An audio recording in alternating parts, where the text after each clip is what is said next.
اعوذ باللہ من الشیطان الرجیم، بسم اللہ الرحمن الرحیم۔ سورہ الحج دوسرا رکوع سیکھنے کی کوشش کریں گے۔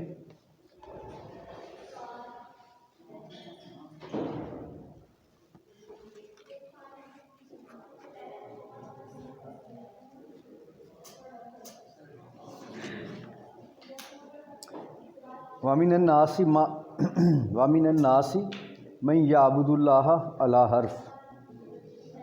وَمِنَ النَّاسِ اور بعض لوگ، من یعبد اللہ جو اللہ کی بندگی کرتے ہیں، علی حرف کنارے پر۔ کچھ لوگ وہ ہیں جو اللہ کی بندگی کنارے پر رہ کر کرتے ہیں۔ کنارہ کس چیز کا؟ اسلام اور کفر کا، دونوں کے بیچ میں، دونوں کے بیچ کنارہ۔ فَإِنْ أَصَابَهُ خَيْرٌ اطْمَأَنَّ بِهِ وَإِنْ أَصَابَتْهُ فِتْنَةٌ انقلب عَلَى وَجْهِهِ۔ فَإِنْ پس اگر أَصَابَهُ خَيْرٌ ان کو پہنچے کوئی فائدہ، أَصَابَهُ اس کو پہنچے، اس شخص کو پہنچے خیر، بہتری ہو اس کی، اگر دین پہ چلنے سے، اللہ کی بندگی کرنے سے اسے کوئی فائدہ ہو، نطمئن بہ تو وہ مطمئن ہو جاتا ہے اس سے، وہ کہتا ہے اسلام پہ چلنے کا تو بڑا فائدہ ہے، اللہ کی بندگی میں تو بڑا فائدہ ہے۔ وَإِنْ أَصَابَتْهُ فِتْنَةٌ انقلب عَلَى وَجْهِهِ۔ وَإِنْ أَصَابَتْهُ فتنہ مشکل، مصیبت، آزمائش، اور اگر کوئی آزمائش پڑ جائے ان کو، اللہ کی بندگی میں آزمائش پڑ جائے، انقلب عَلَى وَجْهِهِ تو وہ اپنے منہ پھیر لیتے ہیں، پلٹ جاتے ہیں، تو اس کی بجائے وہ کفر کو ترجیح دینے لگ جاتے ہیں، اللہ کی نافرمانی کو ترجیح دینے لگتے ہیں۔ خسرت دنیا والآخرہ، خسارہ ہے، نقصان ہے یہ دنیا و آخرت میں ان کے لیے، یہ لوگوں کے لیے یعنی دنیا اور آخرت میں نقصان ہے۔ چھوٹی سی مثال ایسے کہ جو کچھ بدو ایمان لاتے تھے،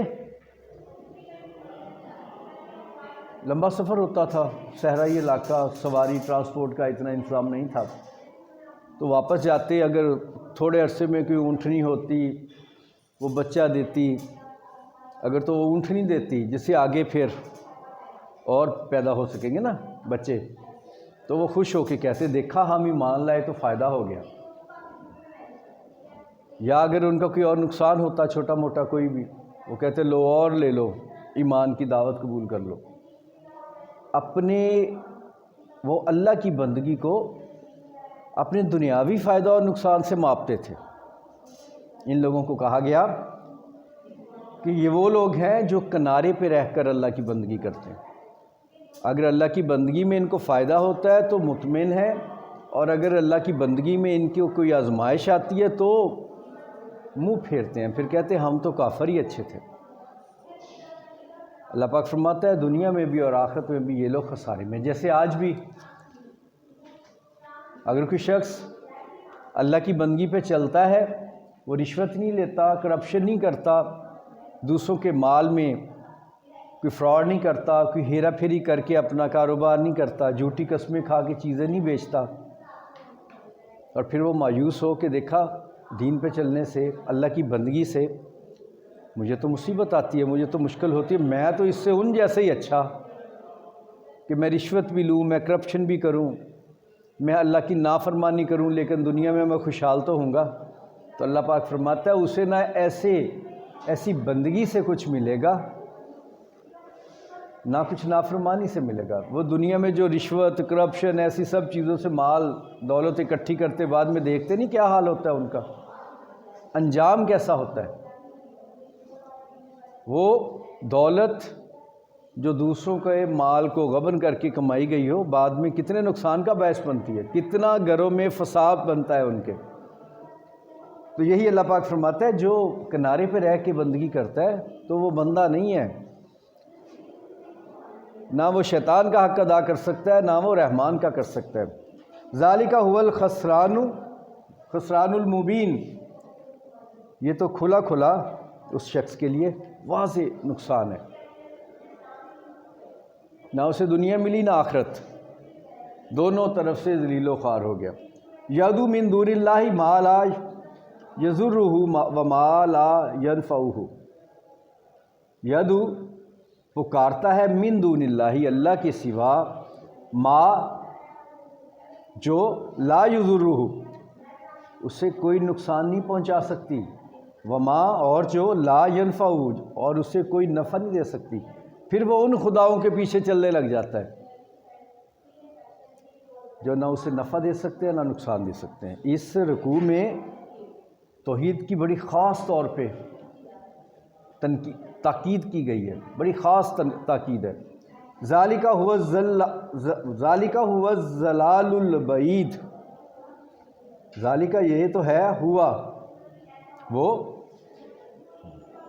یہی تو ہے، ضلال البعید اگلے درجے کی، پرلے درجے کی گمراہی۔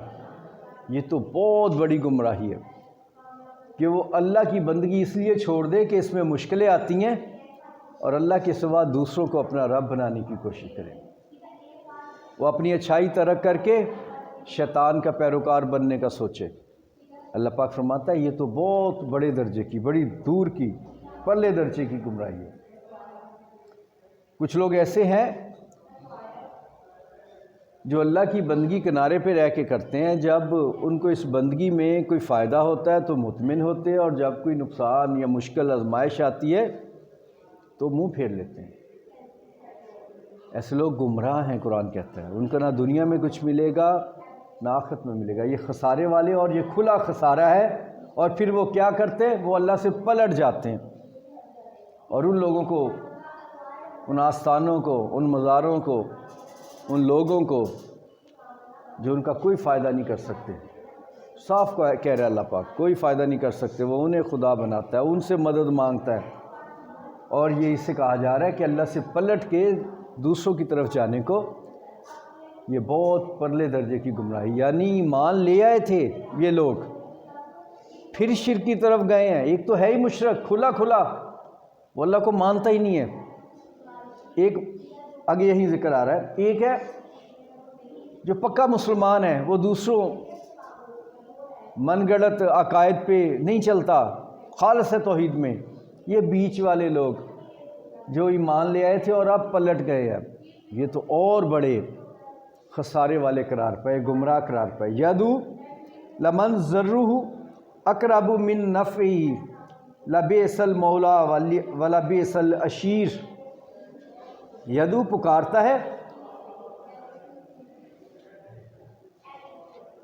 لمن ضرہ اس کو جو کہ اس کا ضرر اقرب نزدیک ہے من نفعہ اس کے نفع کے، بلکہ ایسے شخص کو پکارتا ہے جس کا نقصان فائدہ سے زیادہ قریب ہے۔ یعنی دنیا میں تھوڑا بہت جو اسے فائدہ ہو جائے گا نا، یہ نہیں کہ وہ دے دے گا، وہ جھوٹا جسے وہ عقیدے پہ چل رہا ہے کہ کوئی ہستی اسے کی مدد کر دے گی، وہ نہیں ہے، وہ تو اللہ ہی فائدہ کرتا ہے نا، وہ نام ان کا لیتا ہے کہ اسے دنیا میں تھوڑا سا فائدہ شاید کسی ذریعے ہو جائے، دے گا اللہ ہی، لیکن اس کا آخرت کا نقصان بہت بڑا ہے۔ دنیا کے بہت چھوٹے فائدے کے لیے وہ اپنی آخرت کا نقصان بہت بڑا کرتا ہے۔ لبئس المولا بے شک برا ہے اس کا دوست، یعنی اس کا یہ رشتہ برا ہے، ولبئس العشیر اور برا ہے اس کا رفیق، اس کا ساتھی، وہ جسے پکارتا ہے وہ تو جانتا بھی نہیں ہے کہ اسے پکارا ہے۔ جیسے یہودی عزیر علیہ السلام کو، عیسائی عیسیٰ علیہ السلام کو، تو انہوں نے نہیں کہا کہ ہمیں رب بناؤ، ہماری بندگی کرو، عبادت کرو، وہ تو جو تعلیم دے کے گئے کہ اللہ ایک ہے، وہی تعلیم جو سارے انبیاء علیہ السلام نے دی۔ ان کا یہ جو لوگ پکارتے ہیں اللہ کے سوا دوسروں کو، ان کا یہ رشتہ برا ہے، ان کا یہ تعلق برا ہے۔ جن لوگوں کو نیک ہستیوں کو اگر پکارتے ہیں، باقی اگر بتوں کو پکارتے تو وہ وہ تو ان کے خود ساختہ باتیں نا، ایک پتھر نے کیا کسی کو دینا ہے؟ وہ انبیاء علیہ السلام کو برگزیدہ ہستیاں مان کے پکارتے ہیں یا اولیاء کرام کو پکارتے ہیں، لیکن دینے والا اللہ کی ذات ہے۔ ان لوگوں کی تعلیم یہ نہیں تھی جو بنا کے بیٹھے ہیں لوگ، اس لیے قرآن کہتا ہے یہ برا ہے جو تعلق بنا کے بیٹھے ہیں اس رخ سے۔ ان اللہ، بے شک اللہ، یدخل الذین آمنوا وعملوا الصالحات جنات تجری من تحتها الانہار ان اللہ یفعل ما یرید۔ یہ ایک گروہ ہے جو کنارے پہ رہ کے عبادت کرتا، اللہ کی بندگی کرتا ہے، کبھی جب مشکل میں پڑتا ہے تو منہ پھیر کے پلٹ جاتا ہے اور دوسروں کو خدا بنا لیتا ہے۔ اللہ پاک فرماتا ہے کہ یہ بڑا ہی خسارے کا سودا کر رہا ہے، چھوٹے سے فائدے کے لیے بڑا فائدہ چھوڑ کے جا رہا ہے یہ شخص، اور جو وہ کر رہا ہے تو اس کو وہ دوسرا نہ کچھ دے سکتا ہے، نفع نہ نقصان، اور یہ اچھا تعلق نہیں ہے، برا رشتہ ہے۔ اس کے برخلاف ایک اور لوگ ہیں ان اللہ، بے شک اللہ، یدخل الذین آمنوا وعملوا الصالحات، اللہ پاک ان لوگوں کو جنہوں نے جو ایمان لائے اور اچھے اعمال کرتے رہے ان کو داخل کرے گا جنات تجری من تحتها الانہار، ان جنتوں میں جن کے نیچے نہریں بہہ رہی ہیں۔ ایک تو یہ متذبذب لوگ ہیں، متعامل ان بٹوین دونوں طرف، ایک وہ جو پکے مومن ہیں، ان کے لیے تو ساتھ ہی اعلان کر دیا گیا کہ ان کے لیے جنتیں، وہ پہلے والے کے بارے میں بتایا گیا، یہ سراسر دنیا میں بھی نقصان میں، آخرت میں بھی۔ یہ والے جب ان پہ آزمائشیں آئیں گی اللہ کی بندگی میں تو صبر کرتے ہیں، اپنے دین پہ قائم رہتے ہیں، اس پہ ایمان ان کا قائم رہتا ہے، تو ان کا اجر ان کو آخرت میں ملے گا۔ ان اللہ یفعل ما یرید، بے شک اللہ کرتا ہے جو چاہتا ہے، جو وہ چاہتا ہے وہ کرتا ہے، وہ کر سکتا ہے۔ من کانا یظن ان ینصرہ اللہ فی الدنیا والآخرۃ فلیمدد بسبب الی السماء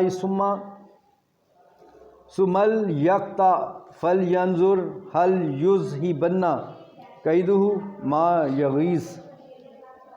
من کانا، جو کوئی، یظن، گمان کرتا ہے، خیال کرتا ہے، اندازہ کرتا ہے، ان ینصرہ اللہ فی الدنیا والآخرہ، کہ اللہ اس کو دنیا اور آخرت میں مدد نہیں دے گا، جو کوئی یہ خیال کرتا ہے، فلیمدد،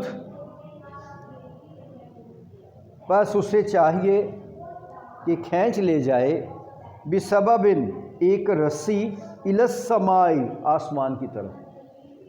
اگر کسی کو شخص ہے کہ مدد اللہ نہیں کرتا دنیا اور آخرت میں، تو اسے چاہیے کہ رسی لے آسمان پہ چڑھ جائے،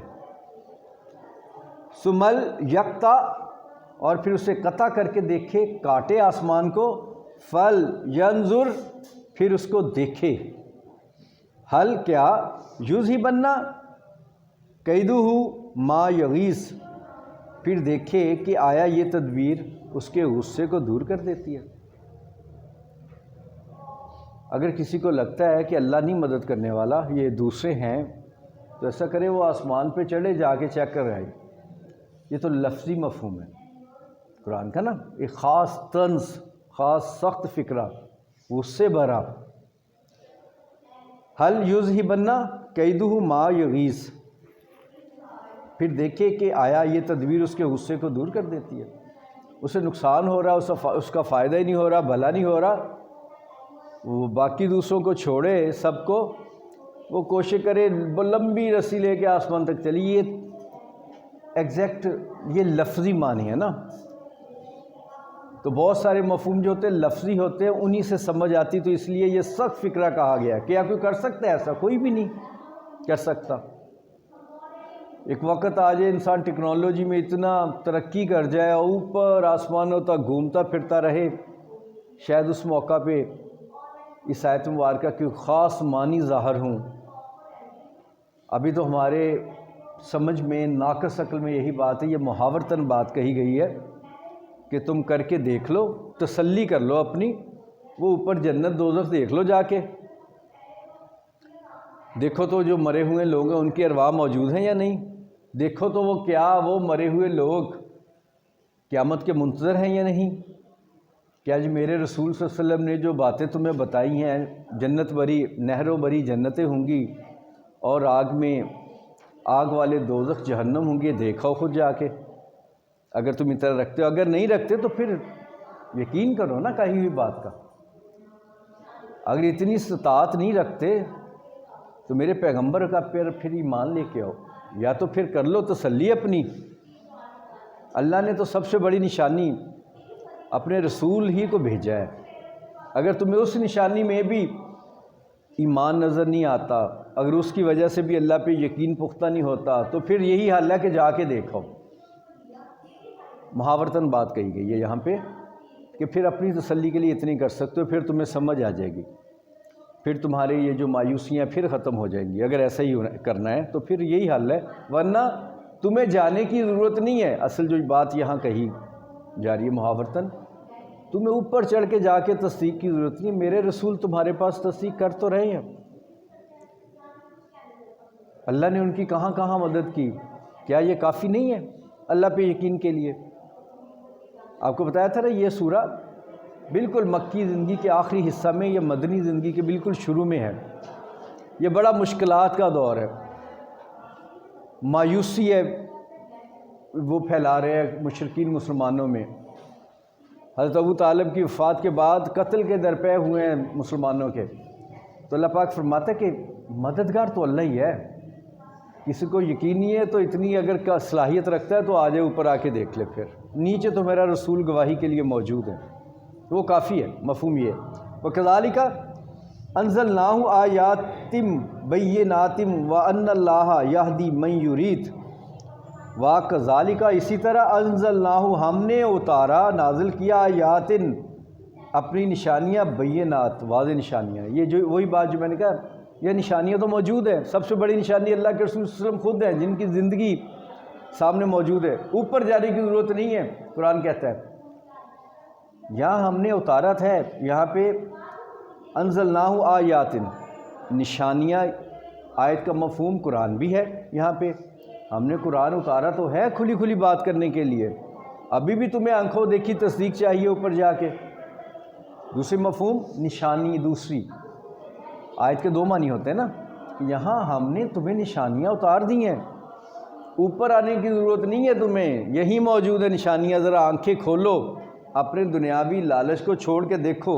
وَأَنَّ اللَّهَ يَهْدِي مَن يُرِيدُ ہاں یہ ہے، اللہ جسے چاہتا ہے ہدایت دیتا ہے، سب کو تو نہیں دیتا، اللہ جسے چاہتا ہے، جس کا ارادہ خود کرتا ہے اس کو ہدایت دیتا ہے۔ تمہاری آنکھوں پہ بندھی ہوئی پٹی نہیں کھلتی تو اس میں اللہ تمہیں ہدایت نہیں دے گا، اگر تمہیں واضح نشانیاں قرآن کی شکل میں، اللہ کی نشانیوں کی شکل میں نظر نہ آئیں۔ ان الذین آمنوا والذین ہادوا والصابئین والنصارى والمجوس والذین اشرکوا ان اللہ یفصل بینہم یوم القیامہ ان اللہ علی کل شیء شہید۔ ان الذین آمنوا وہ لوگ جو ایمان لائے، ایک تو وہ ہیں، یہاں تھوڑا سا اسی آیت میں غور کریں، پھر لمبی تشریح کرنا پڑے گی، ٹائم کم ہے۔ ان الذین آمنوا ایک وہ ہے جو ایمان لائے، ٹھیک، وہ جن کا ابھی کہا گیا کہ ان جنت میں نہروں والی جنت ان کے لیے۔ والذین اور دوسرے وہ لوگ ہیں، دو لوگوں کا گروہ ہو رہا ہے ذکر، ان الذین ایک بار کہا جا رہا ہے ان الذین یہ لوگ آمنوا جو ایمان لائے، والذین اور لوگ، الذین دو بار آ رہا نا، یعنی دو گروہوں کی بات ہو رہی ہے۔ ہادو جو یہودی ہیں، والصابئین جو بے دین ہیں، والنصارى اور عیسائی، نصارہ عیسائیوں کو کہا گیا، والمجوسہ اور جو مجوسی ہیں، یہ لوگ چاند تاروں کی پوجا کرتے ہیں، یہ دن کا اور خدا مانتے، رات کا اور خدا مانتے، کہ اس دور میں کچھ تھے۔ والذین اشرکوا اور وہ لوگ، تیسرے وہ لوگ جو مشرک ہیں، اللہ کو بھی مانتے ہیں، شریک بھی کرتے ہیں۔ یہ مکہ کے وہ مشرکین کی بات ہو رہی ہے جن کا پراپر نہ یہ عیسائی ہیں نہ یہ یہودی ہیں، اصل میں اسماعیلی مذہب پہ تھے، اس کی تعلیمات بھی ان کو کوئی نہیں معلوم، اس مذہب کی، حضرت اسماعیل کی پیروی کرتے تھے کبھی ان کے بزرگ، تو اب یہ انہوں نے من گڑت اپنا ہی دین بنایا ہوا ہے، بس اللہ کے نام سے اور کعبے کی کچھ باتوں سے یہ یا حج یا ایسی کچھ چیزوں سے یہ مانوس ہے، روایتاً رسماً عادتاً، باقی کوئی پراپر ان کے پاس دین نہیں ہے، کوئی ہدایت نہیں ہے۔ 3 طرح کے لوگ ہیں یہ، جن میں ایک مومنوں کا سیدھا سیدھا گروہ، باقی سارا یعنی غیر مومنوں کا۔ ان الذین آمنوا، ایک وہ لوگ جو ایمان لائے، والذین ہادوا والصابئین والنصارى والمجوس والذین اشرکوا، وہ لوگ جو ایمان لائے اور باقی سارے دوسرے، ان میں کون کون ہیں جو اس وقت عام لوگوں کو معلوم تھے؟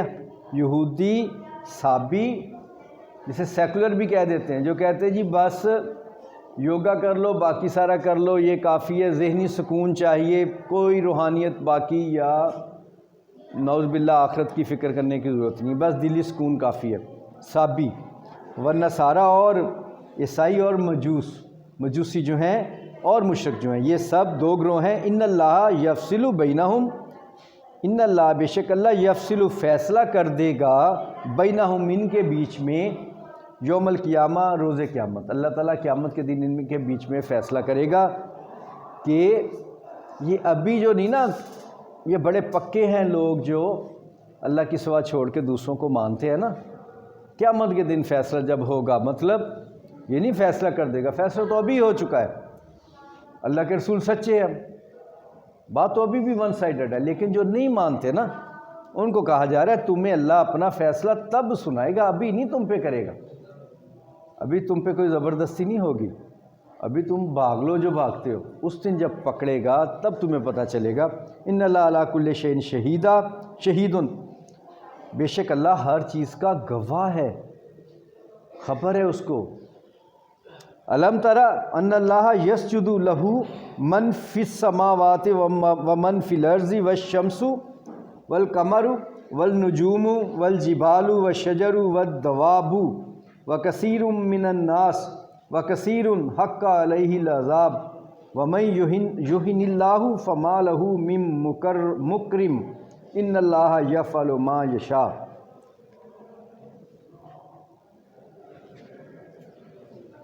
یہاں پہ اللہ پاک بیان فرما رہے، علم کیا نہیں، ترا تم نے دیکھا، کیا تم دیکھتے نہیں ہو، ان اللہ یہ کہ اللہ یسجد اللہ کو سجدہ کرتے ہیں، لہو کے واسطے، اللہ کے واسطے سجدہ کرتے ہیں، من فی السماوات جو کچھ آسمانوں میں کون ہے؟ فرشتے ہیں، روحیں ہیں، جنات بھی شاید ہوں، جو بھی کوئی مخلوق اللہ ہی جانتا ہے، یہاں پہ ان کا نام نہیں بتا رہا لیکن کہہ رہا ہے جو بھی ہے وہ اللہ کو سجدہ کرتا ہے۔ ومن فی الارض، اور جو کچھ بھی زمین میں جو کچھ بھی، اب یہاں ان کی تھوڑی سی وضاحت بھی آ رہی ہے آگے، والشمس اور سورج، والقمر اور چاند، والنجوم اور ستارے، والجبال اور پہاڑ، آسمان میں جو کچھ اللہ کو سجدہ کرتا ہے، زمین میں جو کچھ ہے، اور سورج، چاند، ستارے، اب زمین میں جو کچھ ہے کیا؟ ان میں پہاڑ، والشجر اور درخت، والدواب اور چوپائے، چارپائے، مویشی، وکثیر من الناس اور بہت سے انسان اللہ کو سجدہ کرتے ہیں۔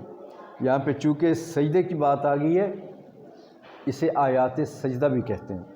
اب ہم سب نے چونکہ یہ آیت پڑھ لی ہے تو اب ہمارے اوپر ایک سجدہ واجب ہو گیا ہے کہ ہم یہاں پہ جیسے وہ سب کرتے تو ہم ان میں شامل ہونے کے لیے، دیکھیں رکوع ساتھ لکھا ہوا سجدہ سائڈ پہ نا، تو یہ 15 سے 17 ہے سجدے قرآن پاک میں، وہاں پہ واجب ہو جاتا ہے کہ پڑھنے والا قاری سجدہ کرے، تو جب بھی نماز ادا کریں گے تو الگ سے ایک سجدہ آپ یہ کریں گے سب، ٹھیک ہے؟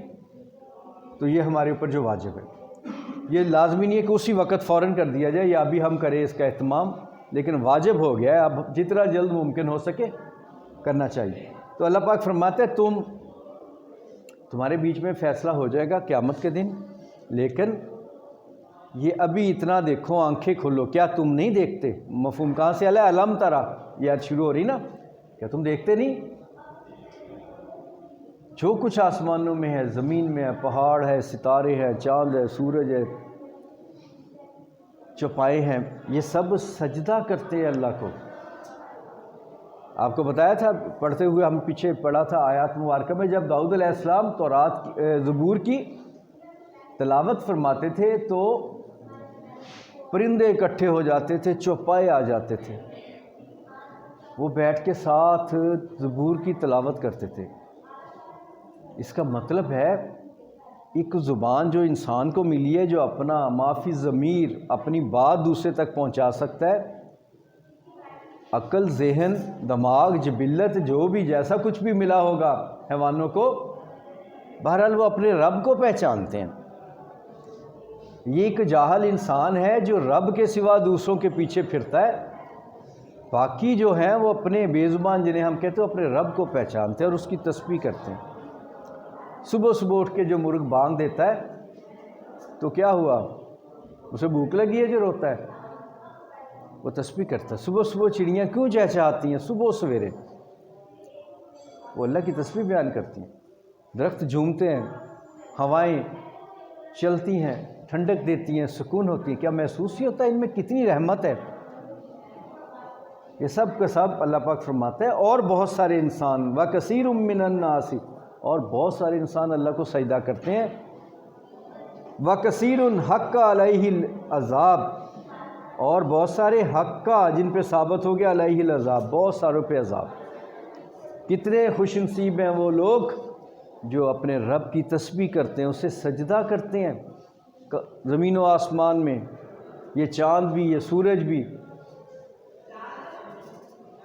لیکن کتنے بدنصیب ہیں وہ لوگ، بہت سارے جن پہ عذاب واجب ہو گیا۔ اللہ پاک یہاں بھی پچھلے دو گروہوں کے بارے میں کہہ رہا ہے۔ وہ جو مومن ہیں ان کے ساتھ کائنات کی ہر چیز سجدہ کرتی ہے، اور وہ جو دوسرے مشرک ہے، کافر ہے، اللہ کے نافرمان ہیں، ان پہ عذاب واجب ہو گیا۔ فیصلہ روز قیامت سنایا جائے گا۔ کیوں؟ عدالت تو تب لگے گی نا، عدالت میں فیصلہ سنایا جائے گا۔ بتایا ابھی جا رہا ہے، واضح ابھی کیا جا رہا ہے۔ کیوں؟ اس کی وجہ تاکہ لوگ اب بھی آنکھیں کھولیں، علم ترا، اب بھی دیکھ لیں، ہدایت کی طرف پلٹے۔ اس دن موقع نہیں ملے گا، ابھی موقع دیا جا رہا ہے، یہ سمجھانے کے لیے کہا جا رہا ہے۔ اس دن تو پھر فیصلہ سنایا جائے گا، جب گواہ بولیں گے، ہاتھ بھی بولے گا، آنکھ بھی بولے گی، زبان بھی بولے گی۔ وَمَن يُهِنِ اللَّهُ فَمَا لَهُ مِن مُّكْرِمٍ إِنَّ اللَّهَ يَفْعَلُ مَا يَشَاءُ۔ وَمَن يُهِنِ اللَّهُ، اور جو شخص اللہ سے مقابلہ کرے، فَمَا لَهُ مِن مُّكْرِمٍ، اس سے کوئی عزت، اس کو کوئی، فَمَا لَهُ، کوئی نہیں ہے، مِن مُّكْرِمٍ، جو اس کو عزت دے۔ جو اللہ کے مقابلے میں نکلے گا اسے کوئی عزت نہیں دے گا۔ آج نمرود کی قبر کہیں پتہ ہے کسی کو؟ کوئی مزار مقبرہ کچھ بنا ہو فرعون کا؟ وہ تو ہے، فرعون تو میوزیم میں پڑا ہے نا، قاہرہ کے میوزیم میں پڑی ہے لاش اس کی۔ اللہ نے قرآن میں فرمایا تھا ہم نے اسے محفوظ کر دیا، آنے والے لوگوں کے لیے عبرت بنا دیا۔ عبرت کا ایک مقام ہے وہ فرعون۔ یہ 1955 کے قریب یا 35 کے قریب اس کی وہ لاش ہزاروں سال پہلے کی سمندر میں جو غرق ہو گیا تھا، تب وہ اللہ نے تب فرمایا تھا قرآن میں اس واقعہ پہ، موسیٰ علیہ السلام والے اس واقعہ پہ جب غرق کر دیا کہ ہم نے اس کو عبرت بنا دیا۔ تو وہ اب ملی تھی وہ لاش 70-80 سال پہلے، اور میوزیم میں پڑی ہے۔ کسی کو نہیں پتہ ابو جہل کی قبر کون سی ہے، کوئی بھی نہیں جانے گا۔ کیوں؟ ان کو کوئی عزت نہیں دے گا۔ قرآن کہتا ہے وقت کے ساتھ یہ برباد ہو جائیں گے۔ عزت والے تو وہی ہے، وَرَفَعْنَا لَكَ ذِكْرَكَ، آپ ہمارا ذکر کرتے ہیں تو ہم نے آپ کا رتبہ بلند کر دیا۔ جو اللہ والے ہیں، آج 1000 سال ہو گیا داتا گنج بخش جویری کا مزار۔ آپ چھوٹے سے چھوٹے صحابی کی بھی دیکھیں، پتہ ہے لوگوں کو کس کی یہ قبر مبارک، انبیاء علیہ السلام۔ لیکن یہ کہ ٹھیک ہے، وقت کے ساتھ اللہ کی حکمت، بہت سارے انبیاء علیہ السلام کا نہیں پتہ کہ لوگ پوجانا شروع کر دیں شاید۔ ان اللہ یفعل ما یشاء، بے شک اللہ جو چاہتا ہے کرتا ہے۔ یہاں پہ یہ جو چاہتا ہے کرتا ہے، پیچھے اشارہ کیا جا رہا ہے عذاب دے گا، وہ دے سکتا ہے، وہ جو اللہ چاہے تو عذاب دے سکتا. چلیں جی، اللہ حافظ، الحمدللہ یہ ہو گیا.